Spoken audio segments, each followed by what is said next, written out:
السلام علیکم ګرانو کتونکو، زه ستاسو کوربه ستاسو ورور شیراز احمد شیرازي او په پروګرام د نندھیاڑ مازیګرې کې درته هرکلی وایم.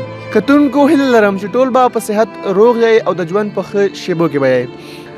ګرانو کتونکو، څنګه چې تاسو ته پته ده چې زموږ د پروګرام مقصد د ادب هغه ځلانده ستوري کوم چې د پښتو ادب خدمت کوي، کوم چې شاعري کوي او کوم چې شاعر سره تړلي خلک دي، هغه ستاسو مخې ته راویستل دي. نو په دغه سلسله کې نن موجود یم د بټګرام یو ډېر ښه سیمه، ډېر خوندور سیمه، د رنګونو نه، د ښکلا نه او د ګلونو نه ډکې سیمې میدان کلي کې یو راسره ناست دی خوږ ورور زوان شاعر جناب رفیق صاحب. کتونکو تاسو ته زه ووایم چې رفیق صاحب په ډېر کم وخت کې ډېر څه اچیو کړي دي. دا وخت یې هغو د اباسین پختو اکیډمۍ د کشر سیکتر په توګه خپل هلې ځلې کوي. کتونکو، اباسین پختو اکیډمي د بټګرام د سیمې هغه اولنۍ اکیډمي ده کوم چې په بټګرام کې د پښتو ادب کې ډېرې هلې ځلې کړي دي. کتونکو، رفیق صاحب یو ځوان شاعر دی او تاسو یې په سوشل میډیا باندې کې به تاسو ډېرې کتلې وي، مشاعرو کې هم شرکت کوي. هغه وایي چې زمونږ په سیمه خو اشنا شرشم ګل شوي دي، نو زمونږ په سیمه خو اشنا شرشم ګل شوي دي، نو هغه لوزونه د راتلو رښتیا کوي او که نه. ستا تصویرونو ته خو هره شپه ښه زړه تشوم، ستا تصویرونو ته خو هره شپه ښه زړه تشوم، چېرته زما تصویر ته شپې سبا کوي او که نه. او خدای خو دې نه کړي خو مثال که زه خفه شم چرې، خدای خو دې نه کړي خو مثال که زه خفه شم چرې، وایې جانانه چې به ما په خلا کوي او که نه. رفیق صاحب، ټول نه مخکې خو ستاسو ډېر شکریه چې تاسو موږ له خپل قیمتي وخت نه لږ وخت راکو. دا ته ووایي چې تاسو ژوند څنګه روان دی او ادبي هلې ځلې د کله شروع کړي دي او تر دې دمه څو غزلې لیکلي دي؟ شروع کوم په نامه د هغه خدای چې لوی بخونکی او مهربانه دی. د ټولو نه مخکې خو شیراز روډ تاسو ډېره مننه کوم چې تاسو مال راغلی او خپل قیمتي وخت نه وخت راکړ. دا یقینا ستاسو د پښتو ادب سره د خپلې ژبې سره د مینې یو ژوندی ثبوت دی چې تاسو لکه د بنجاریانو د پښتنو په کوڅو کې شاعرانو پسې ورک ګرځئ او د شاعرانو لټون کوئ او د هغوی پیژنګلو چې کوم دی هغه نورو پښتنو سره کوئ، ځکه چې نن سبا د کتابونو دغه چې کوم دی هغه دومره نه دی. په سوشل میډیا باندې زیات شاعران چې کوم دی هغه کتل کېږي، اورېدل کېږي. او نن سبا چې کوم دی د سوشل میډیا دور دی او په دې سوشل میډیا په دې دور کې چې کوم دی تاسو شاعران مخکې راولئ او د هغو غزلې چې کوم دی هغه پښتنو ته وړاندې کوئ. نو یقینا د ستاسو ډېر زیات لوی کار دی او ستاسو د رور چې کوم دی هغه ذکر کوو نه کوم نو دا به هغوی سره زیاتې وي. امیر جهان صاحب چې کوم دی هغوی هم یقینا ډېر ادب ذوقه انسان دی او هغه هم په شاعرانو باندې ادیبانو باندې ډېر زیات مین دی. نو الله دې ستاسو ژوند کې برکت واچي او الله دې تاسو له نور همت راکړي چې تاسو شاعرانو پسې وګرځئ. او زموږ زندګي خو که زندګي چې کوم ده هغه که څوک ښه تېرول غواړي ښه تېرېږي او که بده یې تېرول غواړي بده تېرېږي. او ښه او بدې خبرې چې کوم دی هغه زندګۍ سره تړلې خبرې وي، هغه کېږي را کېږي، خو اوورآل چې کوم دی زندګي الحمدلله ډېره ښکلې تېرېږي. او تاسو د شاعرۍ حوالې سره پوښتنه کړې وه چې څو شاعري کړې ده.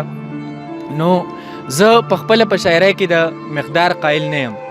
زه غواړم چې د شاعرۍ معیار ښه وي، مقدار دې دومره نه وي خو معیار دې ښه وي. نو دغې د وجې نه زه کم لیک کوم او چې لیک وکم نو هغه ډېرو شاعرانو ته ښیم چې تاسو وګورئ په دې کې چې کوم دی څه غلطیانې وي نو هغه ماته په ګوته کوي.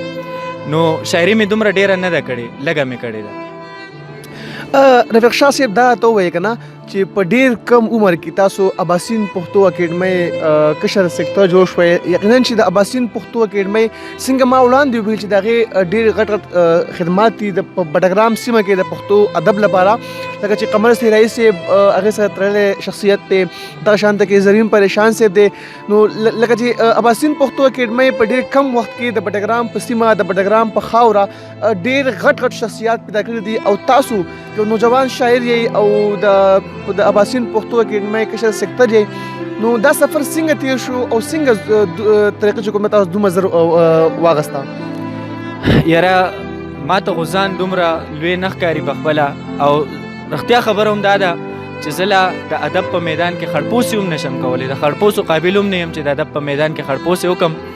خو بس دا د دې مشرانو خپل یو اعتماد دی چې په ما باندې کوي، نو زوم اکثر ما باندې دومره غټه ذمهواري هغو کیدي چې هغه زما قابل نه وي هغه ذمهواري، زه هغه ذمهواري نشم ترسره کولی، خو هغو په ما باندې دومره لوی اعتماد کړی وي، نو بیا زه ډېر زیات کوشش کوم چې د هغو هغه اعتماد باندې پوره راشم. نو دا د هغو خپل ظرف دی چې ما ته په دومره لوی نظر باندې ګوري او ما ته زه ورته دومره لوی سړی ښکارم، یعنې حقیقت چې کوم دی هغه داسې نه دی. دا ته ووایې که نه چې په شاعرۍ کې د هر چا څوک نه څوک استاد وي، ستاسو په شاعرۍ میدان کې څوک داسې استاد دی چې تاسو هغه نه زده کړه کړې ده، د هغه نه متاثره شوي یئ او د ستاسو په کامیابۍ کې د هغو غټ لاس دی، دا څوک دی داسې؟ ړومبی چې زه شاعري ما کله شروع کوله نو ما به زمونږ خو چونکې د سکول په نصاب کې د پښتو کتابونه به نه وو، بیا هم زما پښتو سره ډېره زیاته مینه وه او ما به کم ځای نه به مې د پښتو کتابونه ځان له پیدا کول او هغه به مې لوستل. نو دغه د مختلفو شاعرانو لکه رحمت شاه سایل صاحب شو، اباسین یوسفزی صاحب شو، اسرار اتل صاحب شو، د دې خلکو غزل رحمان بابا سپیشلی او خوشحال خان خټک د دو شاعري به ما لوستله. نو رو هغه د شاعرانو په رنګ کې رنګ شلم او په خپله مې شاعري شروع کړه. خو چې کله بیا ما شاعري شروع کړه نو زما شاعري په معیار باندې دومره پوره شاعري نه وه، نو زما په شاعرۍ کې چې ټولو نه زیاته ما د چا نه پوهه حاصل کړې ده او ټولو نه زیاته زده کړه مې چې د چا نه کړې ده نو هغه قمر سیرای صاحب دی، او یقینا چې هغه د استادانو استاد دی او د هغوی چې کوم خدمات دي د پښتو ادب دپاره په بډرام کې، په هزاره کې، بلکې پوره پښتونخوا کې، نو هغه د چا نه پټ نه دي. او څومره زلمي شاعران چې کوم دي یقینا دا د هغو ټولو استاد دی، صرف زما استاد نه دی. بالکل رفیق صاحب څنګه تاسو د قمر سیرای صاحب خبره وکړه، که زه وایم چې په ډګرام کې ادب خور شوی هم د پښتو ادب چې کوم دی خور شوی هم د قمر سیرای صاحب د وجې دی، شاید دا به غلطه نه وي، د هغو د وجې په ډګرام په سیمه کې د پښتو ادب ډېر شاعران چې کوم دي هغه مخې ته رال او هغو د وجې د پښتو چې کوم ادب دی هغه کور تر کوره ورسېدو. رفیق صاحب ستاسو او ستاسو د مینوالو منځ کې به حاوي کېدل نه غواړم، یقینا چې په سوشل میډیا باندې کې ستاسو ډېر مینوال دي او ستاسو مینوالو موږ مجبور وکړو چې موږ ستاسو خواته رالو، نو مینوالو ته به څه ویل غواړئ؟ اوس تاسو راغلي یو غزل به ورته ووایم. د غزل مطلب ده چې تاله راتلل غواړم راشم که نه، تاله راتلل غواړم راشم که نه او تا خپلول غواړم راشم که نه. مننه. تاله راتلل غواړم راشم که نه او تا خپلول غواړم راشم که نه، او نن مې څه بل شانته یادېږي اشنا، نن مې څه بل شانته یادېږي اشنا او نن دې لیدل غواړم راشم که نه. ډېره مننه. نن مې څه بل شانته یادېږي اشنا، نن مې څه بل شانته یادېږي اشنا او نن دې لیدل غواړم راشم که نه. او د چا غمونو په ما لوبې وکړې، د چا غمونو په ما لوبې وکړې او ساقي نن سکل غواړم راشم که نه. او خپل کور وطن ښکلي ملګري پرېږدم، خپل کور وطن ښکلي ملګري پرېږدم تا سره تلل غواړم راشم که نه.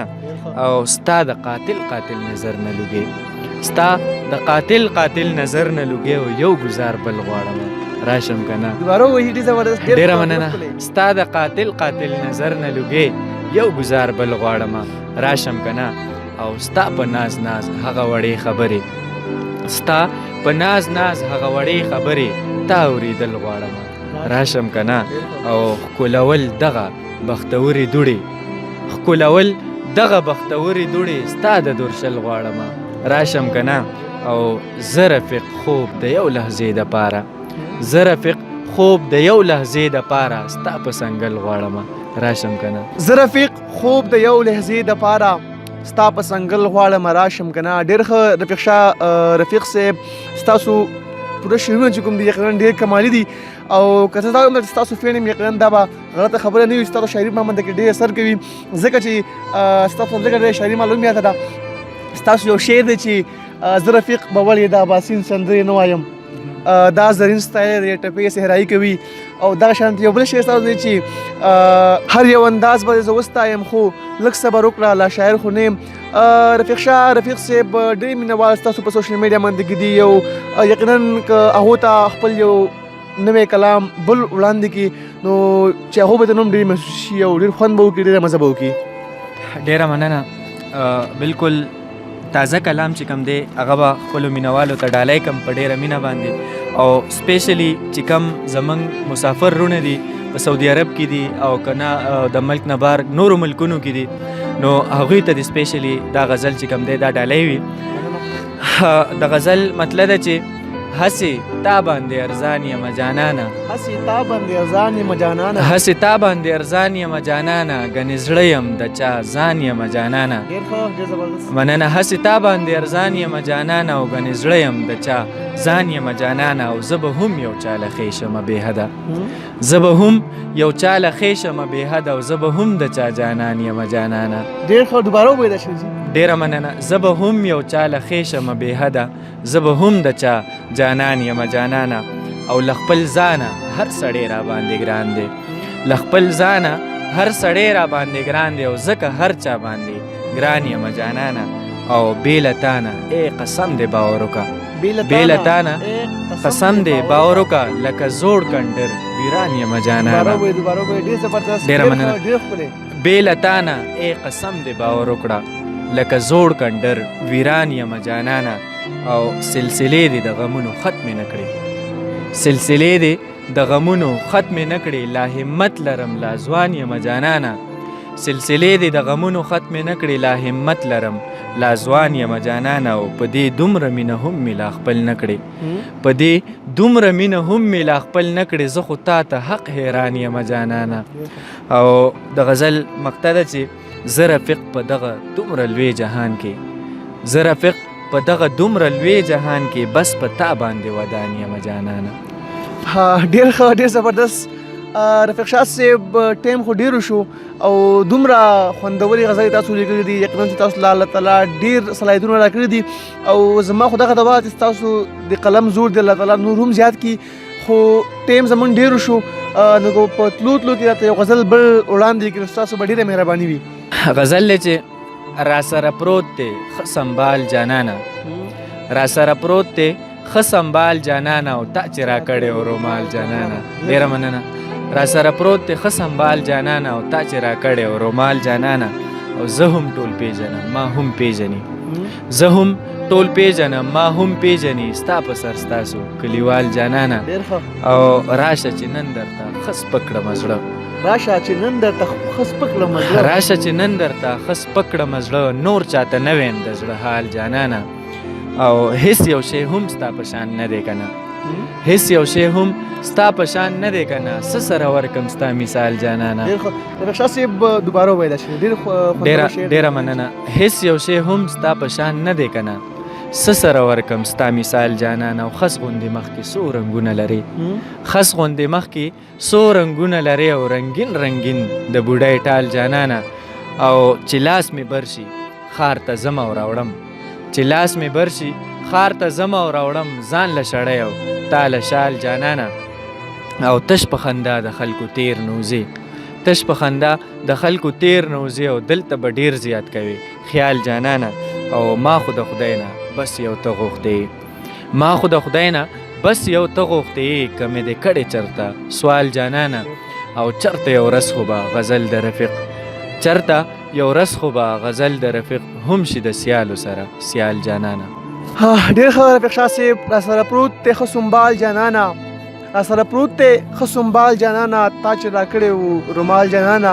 ګرانو کتونکو، ګرانو مینوالو، د رفیق شاه رفیق صاحب دغه شعر سره به تاسو نه اجازت غواړم په اخر کې به تاسو دغه وایم چې زمونږ چینل سبسکرایب کړئ، زمونږ پیج لایک کړئ، او که دا ویډیو خوښه شوه نو مخکې خپل ملګرو سره ضرور شیر کړئ. په لوی الله مو سپارم، د لوی الله په امان.